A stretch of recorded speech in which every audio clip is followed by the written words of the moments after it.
I completely ruined my marriage with one careless sentence, and to be honest, I'm still trying to wrap my head around how everything fell apart so quickly. My name is Vanessa, I'm 28 years old, and this entire mess started about 3 months ago when Ethan asked me what sounded like a completely random hypothetical question while we were eating dinner. Now that I think back on it, the warning signs were all there. I just never noticed them because I was so caught up in my own life. Ethan and I had been married for 3 years, and our relationship felt fine. It wasn't exciting or full of sparks like it had been in the beginning, but it was comfortable, and I assumed that was enough. That evening, we were eating takeout while watching a medical drama. During one episode, the main character was diagnosed with cancer. Ethan suddenly went unusually quiet, and after sitting there for a moment, he looked at me and asked, "If I ever got seriously sick, would you stay faithful to me?" I barely looked away from my phone before answering. "Of course not. You'd be completely useless by then." I honestly meant it as a joke. It was just my twisted sense of humor. But the second I looked up, I saw the expression on his face. I'd never seen him look so devastated before. It was as if I'd reached across the table and slapped him. I immediately tried to laugh it off. "Oh my God, Ethan, relax. I'm kidding. Why are you taking it so seriously?" I said with a nervous laugh. He didn't argue or raise his voice. He simply nodded once and fell silent. The mood stayed awkward for the rest of the night, but I convinced myself he'd forget about it soon enough. Over the next several weeks, I started noticing little changes. Ethan was constantly taking phone calls in private, stepping outside whenever his phone rang, or locking himself inside our home office. He looked exhausted all the time, and the weight seemed to be falling off him. I figured work was overwhelming him, or maybe, for a brief moment, I even wondered if he was having an affair. The irony still isn't lost on me. I actually checked his phone a couple of times, expecting to find something suspicious, but there was nothing there. His health never really crossed my mind until one afternoon when I was digging through his desk looking for batteries. Instead, I found a thick stack of medical paperwork, lab reports, appointment summaries, test results, and brochures explaining treatment options for leukemia. The moment I saw the diagnosis date, my stomach felt like it dropped straight through the floor. He'd been diagnosed 3 weeks before he asked whether I'd stay faithful if he got seriously ill. That question had never been hypothetical. He'd already known the truth. He was trying to find out how I'd react before telling me, and my answer couldn't have been worse. That night, I confronted him while holding the paperwork in my hands. He didn't even seem shocked that I'd found it. "I was planning to tell you this weekend," he said so calmly that it almost scared me. "I start chemotherapy on Monday." In that moment, I honestly felt like the worst human being alive. I desperately tried to take back everything I'd said. I kept insisting I hadn't meant it, that of course I'd stay with him and support him through everything. But even I could hear how empty those words sounded. It was obvious the damage had already been done. The trust between us had cracked. After that, I genuinely tried to become the wife he needed.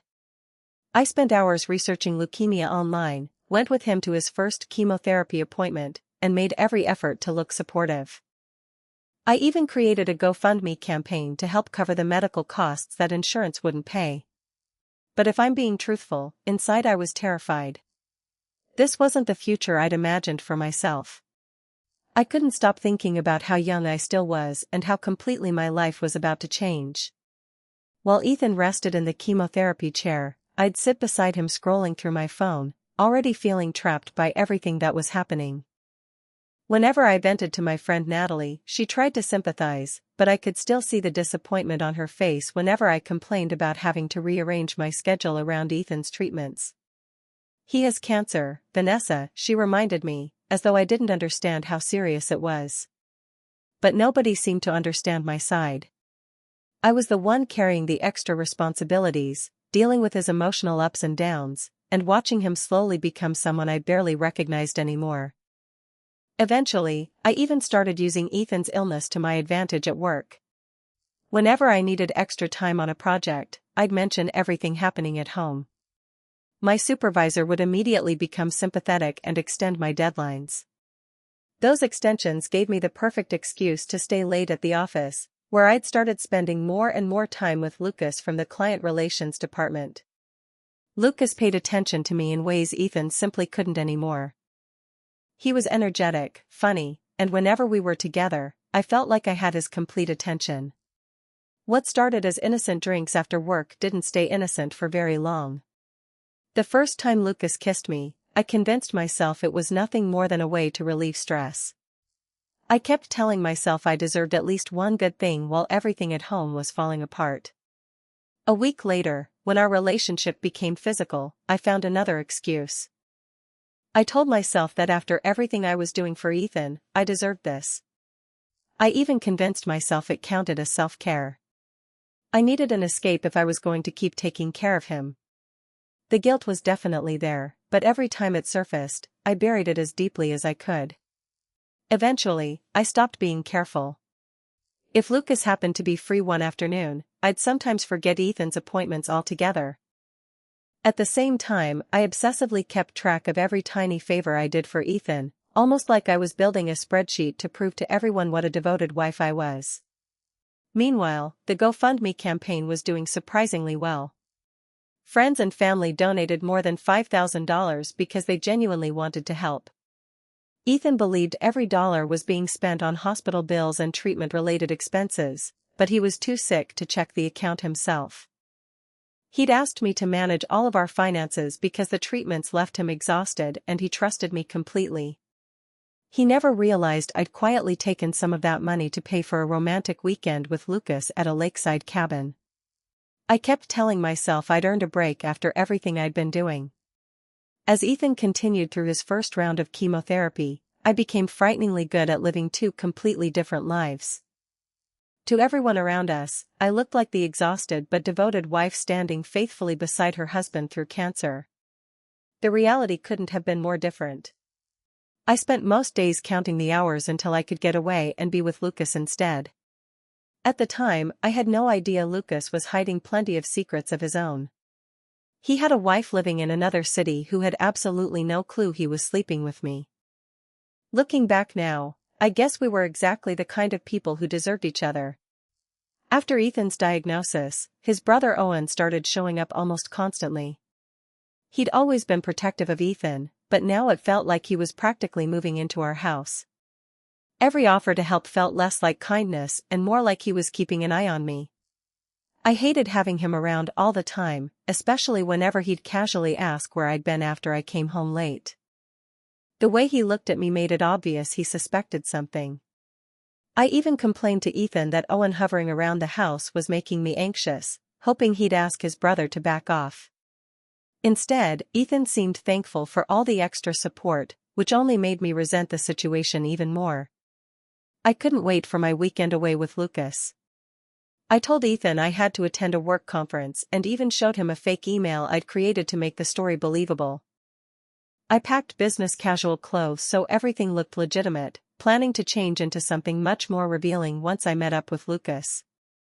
The cabin was beautiful, sitting right beside the lake, and I'd paid for it using money I'd secretly taken from the GoFundMe campaign after telling donors we needed expensive nutritional supplements that insurance supposedly wouldn't cover. Once again, I convinced myself caregivers deserved time for themselves too. The entire drive there, I left my phone on silent because I wanted to completely disconnect from my real life. That first night with Lucas gave me exactly what I'd been craving. There was passion, attention, excitement, and, for a little while, complete freedom from responsibility. We sat on the deck overlooking the lake, drinking expensive wine, and for several hours I managed to forget about cancer, chemotherapy, hospital visits, and everything waiting for me back home. The next morning, though, I noticed several missed calls from Owen. I ignored every one of them, assuming he was simply checking up on me again like he always did. When he called yet again while Lucas and I were eating breakfast, I finally answered, already irritated. "Where the hell are you?" Owen snapped the second I picked up. His voice was tight with anger. "Ethan's in the hospital." His fever shot up to 104, and the doctors think he may have a serious infection. He's been asking for you all night. The moment Owen said those words, my stomach sank. I quickly mumbled something about the conference being farther away than I'd expected and promised I'd get to the hospital as fast as I could. One look at my face was enough for Lucas to realize something had happened, but he seemed more irritated that our weekend was ending early than concerned about the fact that my husband was in the hospital. I rushed around the cabin, throwing my clothes into my bag while calling Ethan's hospital room, making up excuses about terrible cell service at the conference venue. About 3 hours later, I finally walked into the hospital. I'd taken a quick shower before leaving, trying to wash off the smell of Lucas's cologne, and my hair was still damp. Ethan looked terrible. His skin was pale, he looked completely drained, and 4 antibiotics were running into his arm. For a split second, his face brightened when he saw me, but that expression disappeared almost immediately as I launched into a long story about traffic and the conference. Owen stood silently in the corner with his arms folded, staring at me with narrowed eyes. Once Ethan drifted off to sleep from the medication, Owen followed me into the hallway. "You smell like another man's cologne," he said without any emotion. "And I called your office. There wasn't any conference this weekend." A wave of panic hit me, but I forced myself to stay calm. Instead of admitting anything, I accused him of spying on me and crossing every possible boundary. Then I flipped the conversation around completely, talking about how hard it was taking care of Ethan with no real support and how I felt like I was falling apart. I even managed to cry a little, telling him I was overwhelmed by everything. For just a moment, his expression softened enough that I knew I'd bought myself a little more time. When Ethan was discharged 2 days later, I made sure everyone saw what a devoted wife I was. I fussed over him constantly, adjusted his pillows, reminded him about every medication, and acted like caring for him was my only priority. The truth was very different. While everyone else saw a loving caregiver, I was already thinking about my next chance to get away. That weekend with Lucas had reminded me what freedom felt like, and I wasn't ready to let go of it. I just knew I had to cover my tracks better. From then on, I deleted every text from Lucas as soon as I read it. Before going home after seeing him, I'd always shower to make sure I didn't carry his scent back with me. As Ethan kept going through treatment, he slowly started showing signs that he was improving. That should have made me happy. Instead, it filled me with a feeling I hated admitting. Fear. At one follow-up appointment, his doctor cautiously explained that the treatments were working even better than expected and that Ethan's cancer seemed to be responding well. While the doctor and Ethan talked about future treatments and recovery plans, my mind drifted somewhere else entirely. If Ethan got better sooner than expected, what would happen to the freedom I'd carved out for myself? What excuse would I have anymore? What would happen to all the plans I'd quietly started building around the assumption that his illness would continue? I know how awful that sounds. I wasn't completely without feelings. Part of me truly was relieved he was responding well to treatment. But another part of me had gotten comfortable living this strange double life. People pitied me. They supported me. My boss gave me extra time at work. Friends constantly checked on me. Complete strangers donated money because they believed I was the exhausted wife standing beside her husband through cancer. What happened if Ethan recovered and all of that disappeared? Whenever I found an opportunity, I still met up with Lucas. Lately he'd started demanding more of my time, complaining that I should leave Ethan with someone else more often. I never mentioned Ethan's hospital stay or the fact that Owen clearly suspected something. One evening I was at Lucas's apartment when his phone wouldn't stop buzzing with notifications. He stepped into the bathroom, and curiosity finally got the better of me. I picked up his phone. What I found completely knocked the air out of my lungs. There were messages from someone saved simply as wife. She was asking when he'd be home and texting him that she missed him. Then I found family photos. Lucas was smiling beside an attractive brunette woman with 2 small children. He wasn't separated. He wasn't getting divorced. He was still very much married, living a completely different life just 1 town away. I kept scrolling, and somehow it only got worse. There were flirty conversations with at least 2 other women besides me. I wasn't special. I wasn't even the only woman he was cheating with. When Lucas walked back into the room, I confronted him immediately. He didn't even bother pretending to feel guilty. "Oh, come on, Vanessa," he said with a smug grin that instantly made my blood boil. "You're cheating on your husband while he's fighting cancer. Did you seriously think I was going to be some kind of perfect gentleman?" The words hit harder than I expected. For the first time, I saw myself exactly the way he saw me. Not as someone he cared about. Just another selfish, convenient woman he could use whenever it suited him, while his own wife remained completely unaware. And honestly, wasn't I doing exactly the same thing to Ethan? I walked out of his apartment crying. Not because I suddenly felt guilty. Because I'd been humiliated. I'd spent months manipulating everyone around me, only to realize someone had been manipulating me just as easily. The worst part was that I couldn't even pretend I had the moral high ground. When I got home that evening, Ethan was asleep on the couch. There was a bowl of soup sitting on the coffee table that he'd only half finished. It was obvious he'd been trying to stay awake until I got home.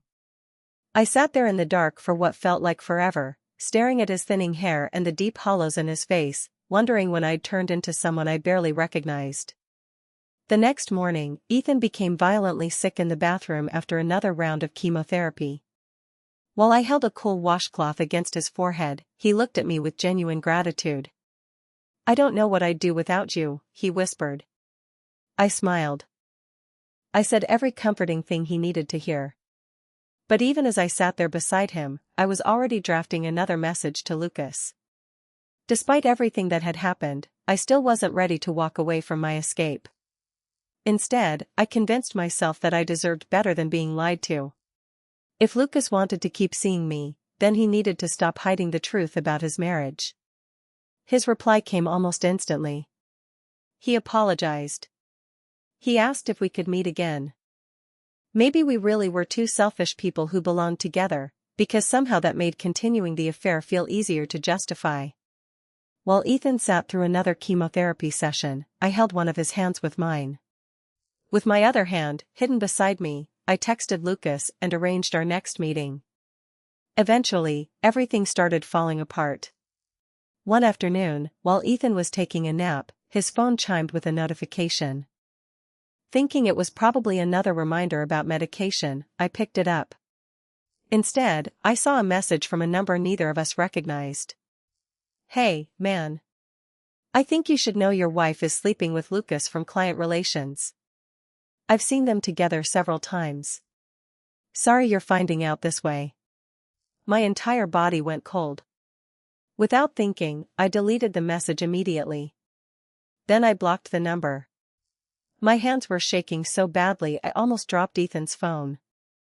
For the next several days, I lived in constant fear, expecting Ethan to confront me at any moment. But he never said a word. He seemed completely focused on getting through another round of treatment, and I convinced myself he'd never seen the message. From that point on, I became almost obsessive about protecting my secrets. I created a password-protected folder on my phone just for my conversations with Lucas and made sure there was nothing suspicious left out in the open. Meanwhile, the GoFundMe campaign kept growing. Every update I posted brought in another wave of donations from people who believed every word I wrote. I'd figured out exactly which photos worked best. Pictures of Ethan looking exhausted but determined. Photos of me looking worn out while standing faithfully beside him. Those images always inspired another round of generous donations. What I didn't realize was that Ethan wasn't nearly as unaware as I believed. He had already seen that anonymous message before I deleted it. Instead of confronting me immediately, he made a different choice. He started collecting evidence. I wouldn't discover until much later that Owen had hired a private investigator after the hospital incident. Over the next several weeks, the investigator photographed my meetings with Lucas, followed us to the lakeside cabin, and documented every time my actions contradicted the stories I'd told Ethan. For weeks, they quietly documented everything. Over the next several weeks, they documented enough lies, unexplained absences, and meetings with Lucas that there was nothing left to deny. He'd seen the hotel and cabin receipts. He knew exactly how I'd spent money from the GoFundMe campaign. He wasn't waiting because he doubted what was happening. He was waiting for the perfect moment. That moment finally arrived after his latest appointment with the oncologist, where the doctor shared cautiously optimistic news about how well his treatment was progressing. Meanwhile, I barely paid attention during the entire visit. Throughout the doctor's appointment, I could barely focus on what anyone was saying. I kept checking the time on my watch because I already had plans to meet Lucas afterward. I'd told Ethan I had an important meeting for work, and I was anxious not to be late. The drive home was unusually quiet. As soon as we got inside, Ethan looked at me and said, "Sit down. We need to talk." I took a seat at the kitchen table, expecting another conversation about treatment or medications. Instead, he calmly said, "I know about Lucas." My first instinct was to deny everything.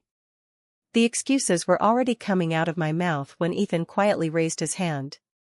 "Don't," he said. "I have proof of all of it."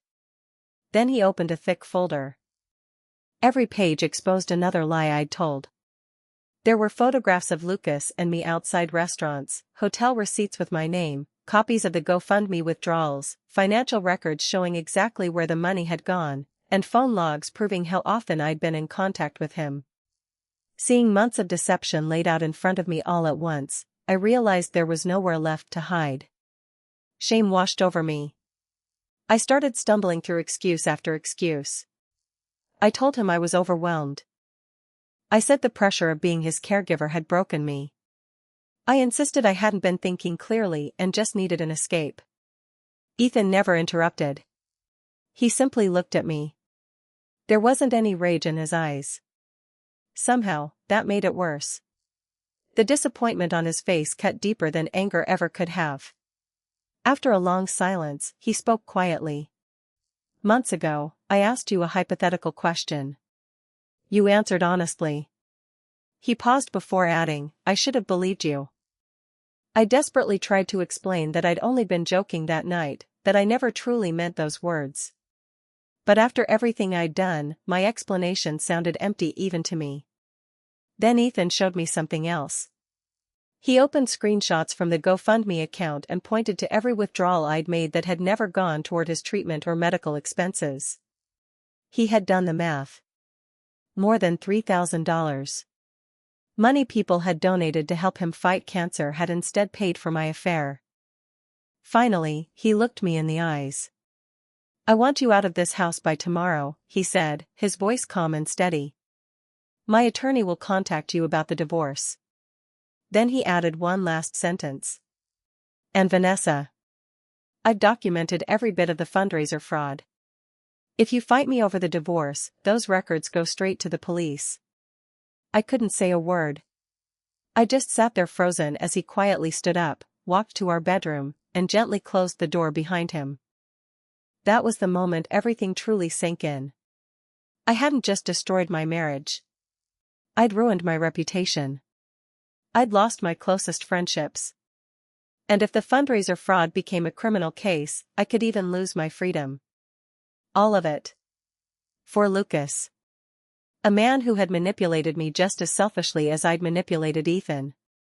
I rested my head on the kitchen table and finally started crying. Not because of what I'd done to Ethan. Because of what I'd done to myself. The following day, I packed my things and moved out, taking only what belonged to me. Owen stayed there the entire time, watching every box I carried as if he expected me to steal something before leaving. It didn't take long for everyone else to find out what had happened. I called Natalie, my best friend since college, hoping she'd at least hear me out. She sent my call straight to voicemail. When I texted her, she replied with only one message. "I've been taking Ethan to appointments while you were working late. I knew something wasn't right. Don't contact me again." That was it. Later that night, sitting alone in the cheap extended stay hotel I'd managed to find, I checked social media. My entire world had collapsed. Ethan's page was filled with supportive messages. People offered to cook meals, drive him to chemotherapy, and help around the house. Meanwhile, my own profile was buried under furious comments. People who had donated to the GoFundMe demanded their money back. Others called me every insult imaginable. Someone had even posted screenshots exposing my affair. To this day, I still don't know who leaked them. I deactivated every social media account that same night. As for Lucas, the moment everything became public, he disappeared. I even went to his office, desperate to find at least one person who hadn't abandoned me. Instead, I found out he'd already transferred to another branch. His coworkers barely looked at me. Apparently, I'd become someone nobody wanted anything to do with. Eventually, I managed to reach Lucas by phone. He didn't apologize. He didn't comfort me. He simply said his wife had learned the truth and he was trying to save his marriage. "You should have been more careful," he told me, acting as though everything was somehow my fault. Then he blocked my number. The next 6 months blurred together into one long stretch of loneliness and embarrassment. I eventually found another job across town and rented a tiny studio apartment that barely fit within my budget. Most days, my emotions swung back and forth. Sometimes I was furious that everyone had turned against me. Other times, I'd remember the expression on Ethan's face that final night, and the guilt became almost unbearable. To make myself feel better, I kept inventing excuses. I told myself nobody understood how hard it was being married to someone with cancer. Sometimes I even convinced myself Ethan shared part of the blame. If he had never gotten sick, none of this would have happened. Then one afternoon, everything changed again. I ran into Ethan at the grocery store. At first, I almost didn't recognize him. His hair had grown back. He'd regained a healthy amount of weight. The color had returned to his face. He looked alive again. He was standing in the produce section beside a woman I'd never seen before. They were laughing together, completely relaxed. Watching them stirred something ugly inside me. Jealousy. Regret. Maybe both. I should have walked away.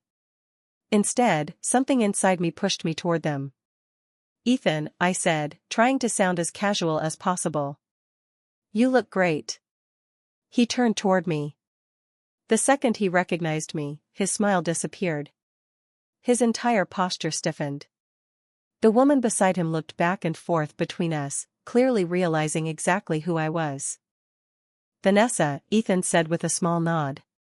His voice was polite. Completely neutral. "Thanks," he replied. "I'm in remission." He made no effort to continue talking. Still, I kept trying. I asked how he'd been doing. I commented on how healthy he looked. He answered every question politely, but with the shortest responses possible. Finally, I hinted that maybe we could grab coffee someday and catch up. Ethan slowly shook his head. "I don't think that's a good idea." His tone wasn't cruel. It was simply final. "I wish you the best, Vanessa. But I've moved on." Then he introduced the woman beside him. "This is Claire," he said. "We met through my cancer support group." Claire smiled politely. But there wasn't any warmth behind it. They excused themselves and walked away together, their fingers intertwined.